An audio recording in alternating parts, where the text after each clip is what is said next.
Hey everyone, Great Wall here with another game review. Finally just beat Metroid Prime 4 Beyond. I streamed this on the channel, so if you like the review video and you want to check out some of the gameplay and see what the game's all about with like the story and things like that, feel free to look at that playlist on the channel. So for me, and like the Metroid franchise, I've played Metroid Prime Remastered, just beat Metroid Prime 4 Beyond, and I've played lots of 2D Metroid games. My preference is 2D Metroid, but I have enjoyed the 3D games, and hoping Nintendo will at some point release Metroid Prime 2 and 3 so I can play those. The thing I like about this release for Metroid Prime 4 Beyond is that they released it for Nintendo Switch, but they also released the Switch 2 version as a Nintendo Switch 2 edition. So for people who don't know, the Nintendo Switch 2 editions of the Switch 2 games means you can play the game on Nintendo Switch 2 and on Nintendo Switch. So if, someone has a Nintendo Switch and they haven't gotten a Switch 2 yet, then they can buy this game, and when they finally upgrade, they would have the version that would work on both with like the enhancements. My understanding is this is 4K 60 or 1080p 120 frames per second. So definitely some good ways to play the game. This game does have mouse controls, but I did not try it at all. I just played with the Switch 2 Pro controller. But just a little overview on the story for the game is you start out on the planet Taminar, Tanamar, and Samus is there with the Galactic Federation. They're in the middle of a battle, fighting grievers that have shown up on the planet. And there's an artifact that she's going to secure, and a fight breaks out there, and Samus and others get thrown to the planet Viewros. So then the whole story is trying to get off that planet, right? So there are different keys that you have to collect. There are 5 keys that you have to collect, and those are protected by the bosses in the game. So you have to retrieve those. Also, there are different abilities that you get. So there are 4 kind of specific canon abilities, and then different psychic abilities that you get as you play through the game. And I enjoyed all of the abilities. Some of the canon abilities I used more than others, and then the psychic abilities I used, several of those, throughout the game. In terms of what I liked and didn't like for the game, from like a pro standpoint, I thought the game was beautiful. So just the different environments and the different ecosystems I thought were really well done. And like I said, the graphics were just beautiful. I played in dock mode pretty much the whole time. I did do an unboxing video, and had Metro Prime 4 on handheld, for that video to show it off and see how the gameplay was. But since I was streaming it, I just played it in the dock. One of the other things that I really enjoyed about the game, I thought the motorcycle Viola was pretty cool. It was useful. Um, it was easy to get around the map since there wasn't any fast travel. And they were cool characters and, were helpful in their own ways. I really enjoyed um, the species that lived on the planet, like the main group, the Lemorn, and how as you go through the story you learn more and more about their culture and the history of what happened to them on this planet and why Samus ends up on the planet. It's all part of this bigger story. And I think that was well done. You'd find like different statues or different journal entries, and it would kind of build out the story as you went. So I thought that was helpful. Another thing that I liked were the psychic puzzles. Actually, I thought they were pretty fun for the most part. Um, Trying to think if there were any that were.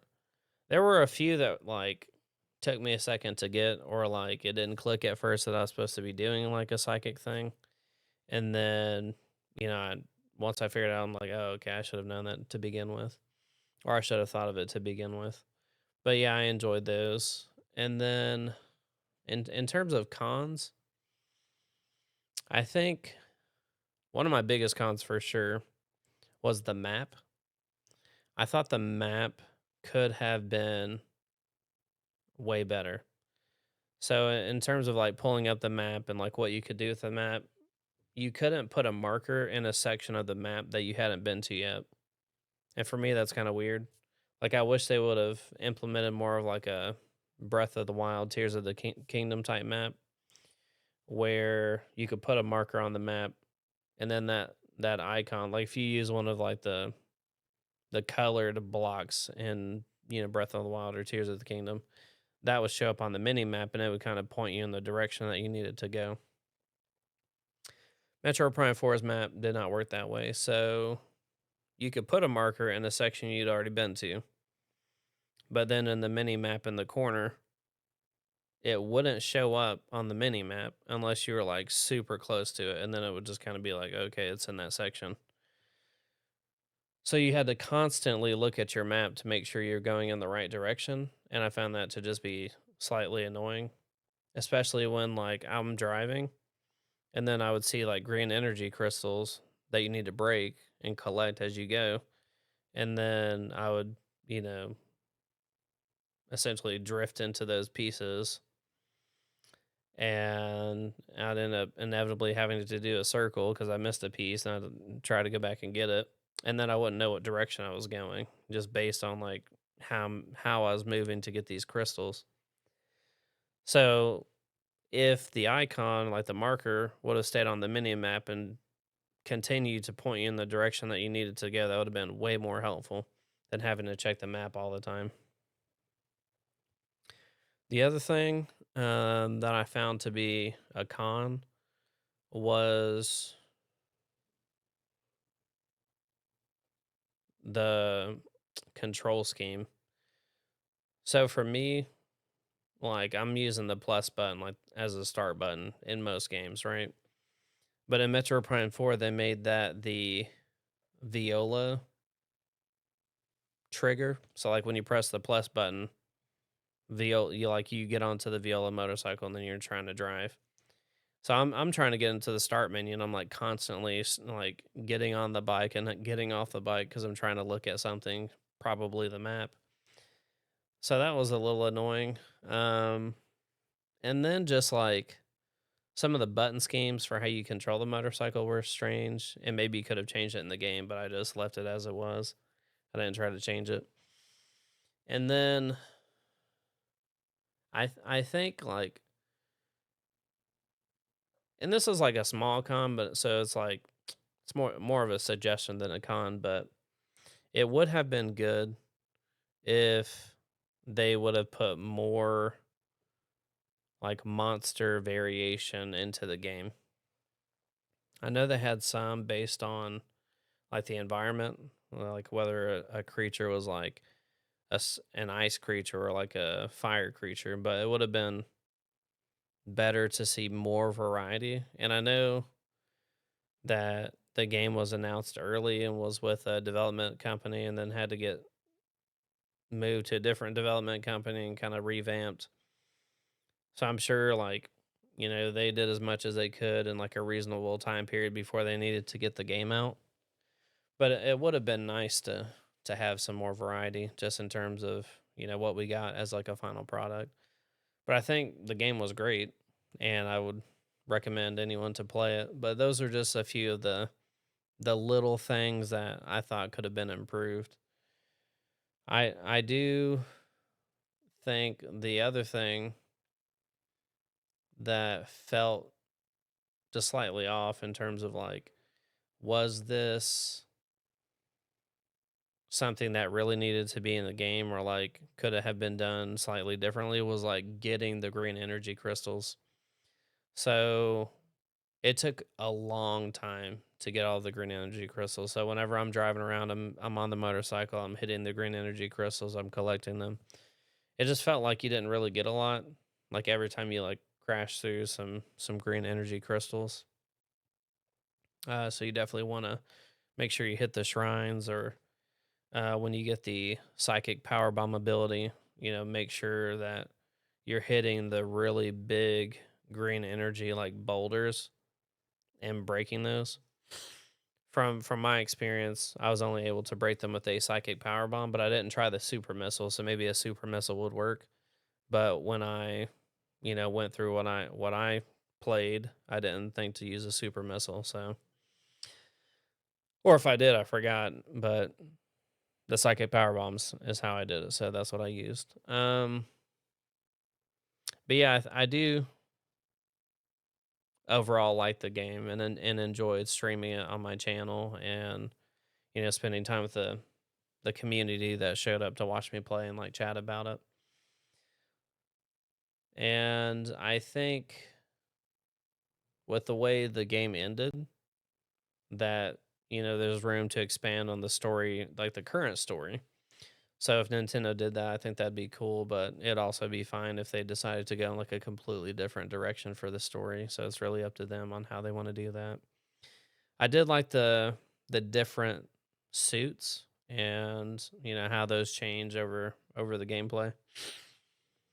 They didn't really like provide any abilities, but just like the look of them was pretty cool. And some of them reminded me of the elite soldiers in Halo, and just kind of like how it looked. But yeah, definitely like the game and would recommend other people to play it for sure. I beat the game in about 16 hours. In terms of collecting items, I was like between 48 and 50% probably. And then like scanning stuff, I was around 80 or so. So I think there's definitely some replayability if you want to go through and do all of that. I scanned as little as I could in terms of like, doing it with like an audience who are watching me play. But I think if you're playing by yourself and you're just scanning everything, like, that's definitely the way to go. Make sure you don't miss anything. So if anyone, like I said, is interested in seeing more of the gameplay and like the lore for the story, feel free to check out my playlist on my channel, and the streams that I did. I did 10 streams to from start to finish to beat the game. Definitely struggled on some boss fights, like I said, so you could watch those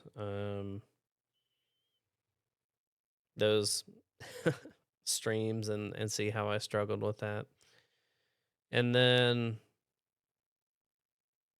yeah, if you enjoyed this video, please like and subscribe. And if you didn't enjoy the video and you want to leave some helpful feedback, that'd be great too. But until the next video, keep gaming, spend time with your loved ones, and just bring some positivity to the gaming community. There's a lot of negativity, and it'd be good to be part of the solution instead of the problem. All right, see you in the next video. Bye.